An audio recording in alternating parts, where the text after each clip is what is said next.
नमस्कार दोस्तों, मैं हूं दीपक चौरसिया और मेरे इस सोशल मीडिया के मंच पर आपका स्वागत है।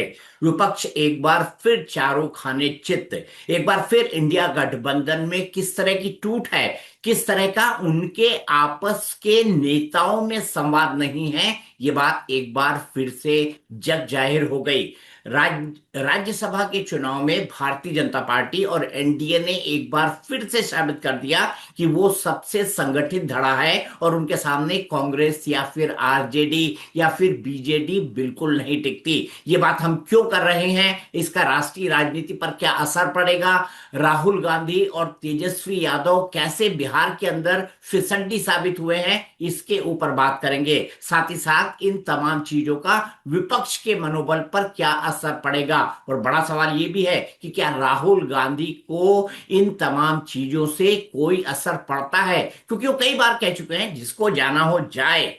मैं तो अपनी विचारधारा पर खड़ा हूं और इसी विचारधारा के आगे पर मैं आगे की लड़ाई करूंगा। तो यहां पर यह देखना दिलचस्प है कि आपस का कम्युनिकेशन गैप, आपस में संवादहीनता, विधायकों के साथ कम बातचीत, बल्कि कुछ राज्यों में, हरियाणा जहां पर तो ये माना जाता है कि कांग्रेस का जो विधायक दल है उसमें आपस में बहुत बेहतर कम्युनिकेशन है, लेकिन हरियाणा के अंदर भी 5 कांग्रेस के विधायकों ने क्रॉस वोटिंग की है। हालांकि भारतीय जनता पार्टी का दूसरा प्रत्याशी जीत नहीं पाया, लेकिन बिहार के अंदर चमत्कार हुआ है। एनडीए के पांचों प्रत्याशी जीत गए, और ये तब जब एआईएमआईएम और बीएसपी दोनों इंडिया गठबंधन यानी महागठबंधन के कैंडिडेट को सपोर्ट कर रही थी। इसके लिए बीजेपी ने क्या रणनीति अपनाई, राहुल गांधी क्या अपने आप में किसी तरह का कोई सुधार करेंगे, और राहुल गांधी और कांग्रेस पार्टी की दिक्कत क्या है। लोग तो ये भी कह रहे हैं ना कि राहुल गांधी जो 100 के आसपास लोकसभा चुनाव हार चुके हैं, 96 चुनाव वो हार चुके हैं, और अब जो है इन 5 राज्यों में जो विधानसभा चुनाव है वहां पर वो 100 का आंकड़ा यानी शतक क्रॉस कर लेंगे। तो क्या ऐसा भी होने जा रहा है कि राहुल गांधी अपनी राजनीति के अंदर कोई बदलाव करेंगे, और बिहार के इक्वेशन क्या बताते हैं, क्योंकि बिहार बेहद महत्वपूर्ण राज्य है। इसी पर बात करने के लिए मेरे वरिष्ठ सहयोगी ओम प्रकाश नारायण जुड़ गए हैं, जो खुद बिहार से आते हैं। दशकों तक बिहार की राजनीति को उन्होंने कवर किया है। ओम प्रकाश, बिहार का ये झटका बहुत बड़ा है, और जिस तरह से असदुद्दीन ओवैसी के 5 विधायक, बीएसपी का एक विधायक, ये सब जब इंडिया गठबंधन के कैंडिडेट के साथ आ गए थे, तो ऐसे में जो है इंडिया गठबंधन के कैंडिडेट का हारना, ये एक राजनीतिक तमाचा राहुल गांधी के मुंह पर भी है और तेजस्वी यादव के मुंह पर, जिनको अपनी राजनीति को अगले समय में आगे बढ़ाना है और विपक्ष के नेता के तौर पर अपने को और स्थापित करना है। बिल्कुल ठीक कह रहे हैं आप दीपक जी, बिल्कुल ठीक कह रहे हैं आप। बिल्कुल ये तमाचा है, लेकिन दीपक जी, उसके पहले शुरू करूं। जीतन राम मांझी ने कल, जो अभी केंद्र में मंत्री हैं, जिनके विधायक भी हैं बिहार में, जो उनके उनका एक 5:15 में ट्वीट आया कल शाम को। उस ट्वीट में था कि जब आप कैंडिडेट को टिकट बेचेंगे तो विधायक तो फोन बंद करेंगे ना। उनका सिंपल ट्वीट था। किसके लिए था, क्यों था, जाहिर है।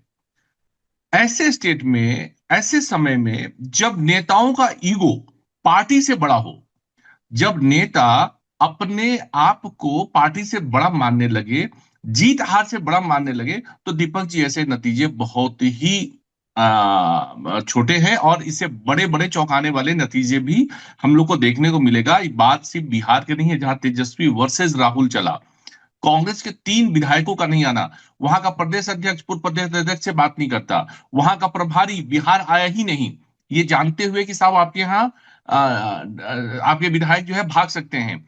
एआईएमआईएम फिर भी बच गया, क्योंकि तेजस्वी ने उस रणनीति में उन लोगों को अपने साथ पटा लिया। हालांकि वो वैसे पटने नहीं जा रहे थे, लेकिन अंतिम का 48 घंटा में तेजस्वी ने अपना गेम कर दिया। एडी सिंह जो आरजेडी के कैंडिडेट थे, बहुत भारी भरकम माने जाते हैं पैसे के मामले में। तो जो भी धन उनकी पशु आपस है। की डील हुई हो, लेकिन धन पशु है, लेकिन एआईएमआईएम के विधायक मान गए। लेकिन जो अपने विधायक, मुसलमान विधायक है, दीपक जी, आप सोच सकते हैं कोई मुसलमान विधायक तेजस्वी और कांग्रेस के लिए वोट करने नहीं आया, और उसका फायदा बीजेपी को हो गया। आखिर ऐसी क्या रणनीति थी? बेसिकली ये नितिन नवीन की पहली जीत है बिहार में। दीपक जी, मैं इसको दूसरे तरीके से देखता हूँ कि राष्ट्रीय अध्यक्ष बना नितिन नवीन, राष्ट्रीय अध्यक्ष बने, और उसके बाद उनको खुद राज्यसभा जाना था, और 41 विधायक का वोट चाहिए था। उसमें बहुत अच्छे से कैलकुलेशन करते हुए सीबीएस को सिर्फ 30 वोट दिए, और बाकी सेकेंड मर्च जिता दिया। उसको पता था 4 विधायक तो आना ही नहीं है, तो ऐसे में उनका कैलकुलेशन बिल्कुल फिट रहा। लेकिन हरियाणा जैसे स्टेट में, जहां हुड्डा के मौजूदगी के बावजूद 5 विधायक प्लस 4 का गायब होना, उड़ीसा में नवीन पटनायक को जो झटका दिया कांग्रेस ने, वो तुरंत नहीं उबरने वाले। आप देखिए, तो कांग्रेस तो अपने विधायकों को अपने साथ रख ले, यही उनकी सफलता होगी। ठीक है। राहुल गांधी खामखाई बाहर दूसरी राजनीति कर रहे हैं। और दीपक जी, मैं आपसे यहां समझना चाहूंगा कि क्या ये बीजेपी वही रणनीति अपना रही है जो कांग्रेस पहले अपनाती थी, या बीजेपी की रणनीति थोड़ी इतर है? अब मुझे लगता है भारतीय जनता पार्टी वही रणनीति अपना रही है। और आपने बिल्कुल ठीक कहा ओम प्रकाश, नितिन नवीन का जो गृह प्रदेश है बिहार, तो अगर ये जीत, अगर हम किसी को कहेंगे, इस पूरी स्ट्रैटेजी की जीत कहेंगे, तो नितिन नवीन भी उसके अंदर शामिल थे।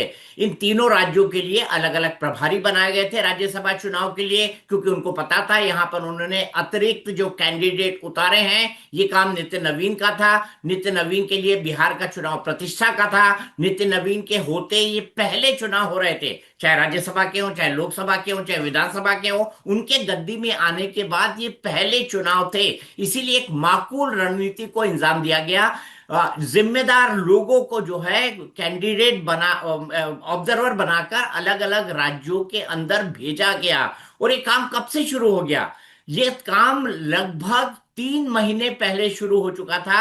यानी नितिन नवीन के बनने के तुरंत बाद से कांग्रेस के और आरजेडी के विधायकों से बातचीत शुरू हो गई थी। ये बातचीत ना केवल बीजेपी के नेता, उनकी जाति के नेता, उनके इलाके के नेता कर रहे थे, बल्कि इन विधायकों ने अपनी अपनी कॉन्स्टिट्युएंसी के अंदर विकास कार्यों की जो अर्जियां दी थी, तो उसके थ्रू उन्होंने आईएएस ऑफिसर से भी बात करी। अगर आप किसी को कैश नहीं देना चाहते हैं, अगर आप बात नहीं करना चाहते हैं, और किसी विधायक को बोलेंगे कि आपके कार्य क्षेत्र में हम ये विकास करने वाले हैं, तो विधायक तो थोड़ा आकर्षित होगा।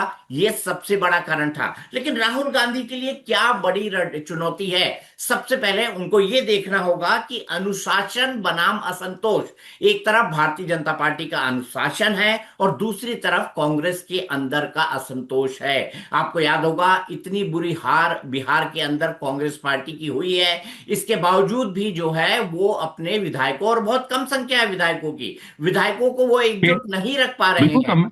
विधायकों को एकजुट नहीं रख पा रहे हैं। उन्होंने अभी तक विधायक दल का नेता नहीं चुना है। राजेश राम विधायकों से बिल्कुल। बात नहीं करते हैं। जिस कैंडिडेट को राज्यसभा का बनाया गया, उस कैंडिडेट को विधायकों से नहीं मिलाया गया। ना तो उस कैंडिडेट ने विधायकों को अप्रोच किया, और ना ही तेजस्वी यादव ने कांग्रेस के नेताओं के साथ कोई कम्युनिकेशन किया, कांग्रेस के नेताओं के साथ कोई बातचीत की। मुझे नहीं लगता राहुल और तेजस्वी की बातचीत हाल ही के दिनों में कहीं हो पाई है। इसके अलावा ये राहुल के लिए राजनीतिक और मनोवैज्ञानिक आघात है। लेकिन उन्होंने लाइटर नोट में एक बात बोलूंगा कि ये आघात तो राहुल गांधी को लगते ही रहते हैं, तो राहुल गांधी को इस आघात से कोई फर्क पड़ेगा, मुझे इस बात को लेके डाउट है। कांग्रेस की सबसे बड़ी दिक्कत क्या है? कांग्रेस की सबसे बड़ी दिक्कत है कि उसके नेताओं को, नेतृत्व तो वो गांधी परिवार को मानते हैं, वो बोलते हैं कि हम गांधी परिवार के बिना चल नहीं सकते, लेकिन फिर भी जिस तरह से कांग्रेस की फंक्शनिंग हो रही है, उसको लेकर जो है असंतोष है। असंतोष नेताओं के अंदर है, असंतोष विधायकों के अंदर है, असंतोष सांसदों के अंदर है, और संवादहीनता की स्थिति है। आपको याद होगा बिहार के विधायकों की जब यहां पर बैठक हुई थी, तो किस तरह से जूतम पैजार की नौबत आ गई थी एआईसीसी के अंदर। आपको वो बात भी याद होगी। कृष्णा अल्लावरू बहुत टाइम से बिहार गए नहीं है, राहुल गांधी के ब्लू आइड बॉय हैं, बिहार में कांग्रेस को उनको संभालना है, लेकिन वो मरणासन है। और इसके अलावा तेजस्वी को अगर एक बेहतर नेता अपने आप को साबित करना था तो इन राज्यसभा चुनाव में अपने कैंडिडेट को जिताना था, ताकि उनको एक मास्टर मैनेजर माना जा सके।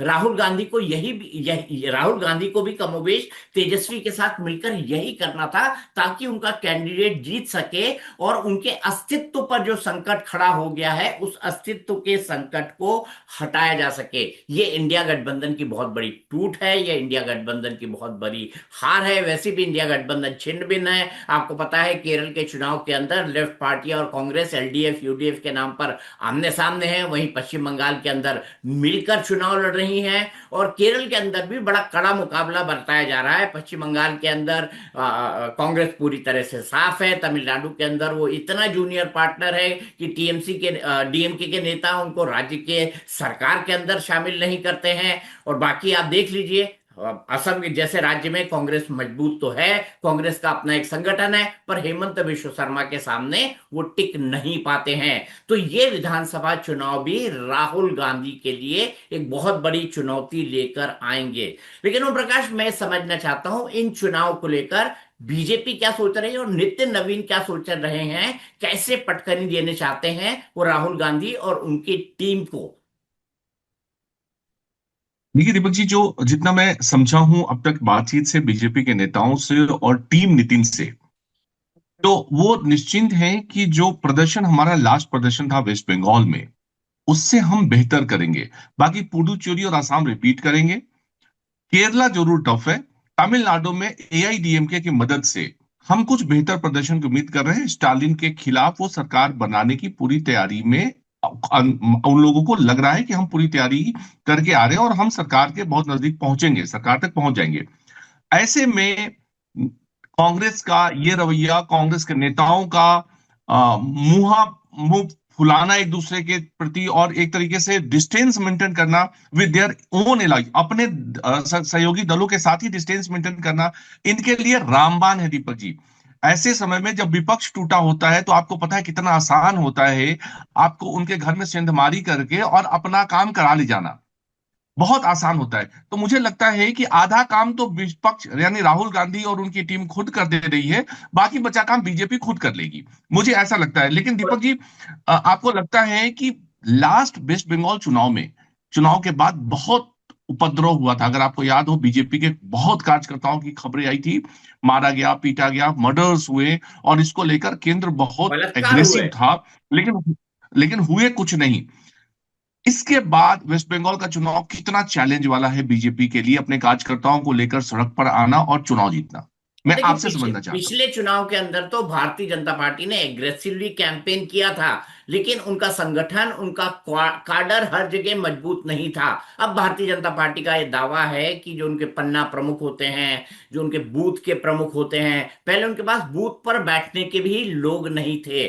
तो अब मुझे लगता है इसमें उन्होंने बेहतर किया है। लेकिन मैं ओम प्रकाश फिर मूल सवाल पर आता हूं। आज का मूल सवाल हमारा राहुल और तेजस्वी को लेकर है, और इस मूल सवाल में राहुल गांधी बदल जाएंगे, मुझे इस बात की कोई संभावना नजर नहीं आती है। और राहुल गांधी अपने नेताओं को साथ लेकर चल पाएंगे। राहुल गांधी अपने हिसाब से चलेंगे, अपने तरह से चलेंगे, जिसको उनको साथ आना हो आ जाओ। ये बात तो पहले कह चुके हैं।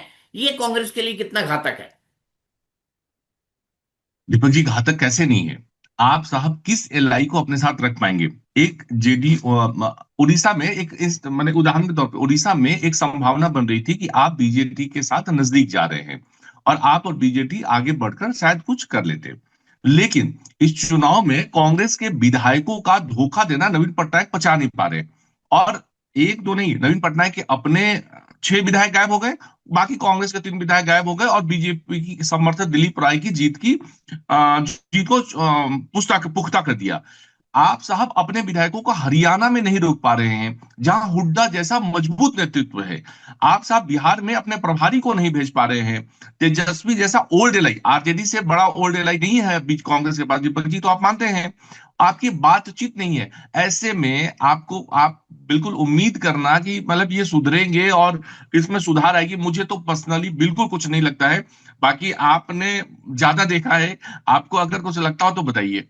नहीं, मुझे ये लगता है कि राहुल गांधी अगर नहीं बदलते हैं तो राहुल गांधी ने एक स्ट्रैटेजी अपना ली है, क्योंकि कम वक्त नहीं हुआ राहुल गांधी को कांग्रेस की कमान संभालते हुए। पहले वो कांग्रेस के जनरल सेक्रेटरी रहे, उसके बाद वो वाइस प्रेसिडेंट रहे, उसके बाद वो प्रेसिडेंट रहे, अब वो कांग्रेस के सुप्रीम लीडर है। अगर ये कहा जाए सुप्रीमो है तो गलत नहीं होगा, क्योंकि खरगे ठीक साहब बात है। पहले से पार्टी के अध्यक्ष हो, लेकिन फैसले तो राहुल गांधी लेते हैं। राहुल ये तय कर चुके हैं कि वो अपनी रणनीति, अपनी राजनीति, अपने अप्रोच के अंदर किसी भी तरह का कोई बदलाव नहीं करेंगे। माई वे और द हाईवे, ये उनका मंत्र है, ये उनका नारा है। तो मुझे तो ये लगता है कि इन 5 राज्यों के विधानसभा चुनाव के अंदर राहुल गांधी हार की सेंचुरी बना पाते हैं या नहीं बना पाते हैं, ये देखना मेरे लिए ज्यादा महत्वपूर्ण होगा। क्योंकि इम्पोर्टेंट हो। 2029 के चुनाव के अंदर राहुल गांधी ऑटोमेटिकली बिना मेहनत किए प्राइम मिनिस्टर बन जाएंगे, मुझे इस बात की संभावना बेहद कम लगती है। नहीं। तो ओम प्रकाश, आज हमने इस ठीक मुद्दे पर बात की, कल किसी और मुद्दे को तराशेंगे, उस पर आपसे बात करेंगे। आज के लिए बहुत बहुत धन्यवाद। तो मैं यही कहना है। चाहूंगा कि विपक्ष को, यानी इंडिया गठबंधन को जो ये पटखनी मिली है, उसके बाद टीम नरेंद्र मोदी, टीम अमित शाह और टीम नितिन नवीन, तीनों में जबरदस्त उत्साह है। और इसी उत्साह के साथ वो इन 5 राज्यों के विधानसभा चुनाव के अंदर जुटेंगे। और आपने देखा होगा, चुनाव डिक्लेयर होने के एक दिन के बाद ही केरलम और पश्चिम बंगाल के लिए सूची आ गई, और असम की सूची भी किसी भी वक्त आने वाली है। तो पूरी तैयारी है दोनों तरफ से। देखना दिलचस्प होगा कि आगे का राजनीतिक माहौल देश के अंदर क्या बनता है। आपको हमारा ये वीडियो कैसा लगा, ओम प्रकाश जी और मेरी बातचीत कैसी लगती है, इसके बारे में कमेंट बॉक्स में बात करके लिख कर हमें बताइएगा। और कोई सुझाव हो वो भी दीजिएगा। हमें अधिक से अधिक लाइक करें, शेयर करें और सब्सक्राइब करें।